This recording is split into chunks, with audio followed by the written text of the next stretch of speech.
If you've ever lost out on a job opportunity because you are overqualified, you're going to want to listen to this one. Let me decode for you what they actually mean when they say that you are overqualified. And there are a couple of scenarios, and perhaps I'll give you a couple of examples of how you can overcome this as well. And the first one that comes to mind is that you are actually too expensive for them. Okay, and that one I think is absolutely fine. You don't want to go into an opportunity or into a job where you're going to be paid less than the market value of your skills and your experience. So if that happens, actually be grateful. You don't want that opportunity anyway. The second scenario is when something is not quite adding up and it gives them the impression that you might be taking a step back. So, in essence, what they're really saying there is that this particular job is perhaps too junior, less complex for you, and they are now wondering why you would want to do this particular job.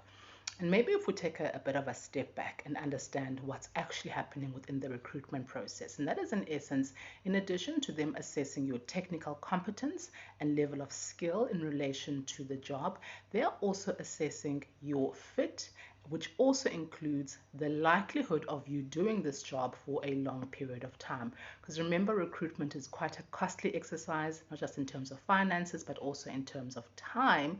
So they want to make sure that the person that they recruit into a role is going to stay in that particular position for a long time.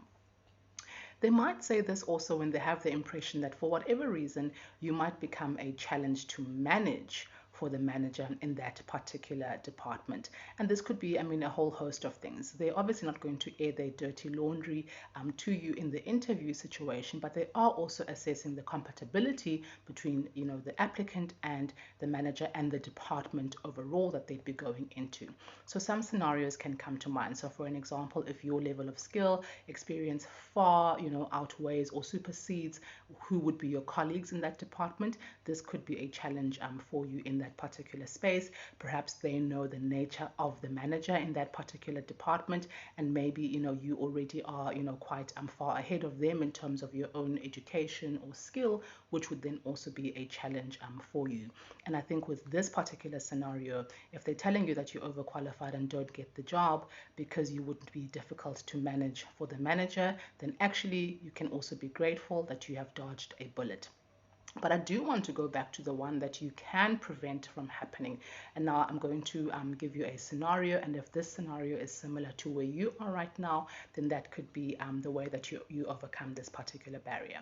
So as an example, the reason that companies might say, that you are overqualified on the basis of them not seeing the reason that you actually want this job, or them thinking that this could be a step back for you, is normally when your experience really, is far ahead of what the role is about.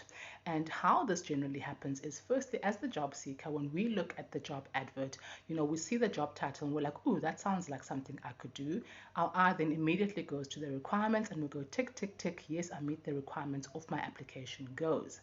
But in reality, it is also really important to look at the actual job functions description, because there you're then going to see what is your day to day going to be made up of.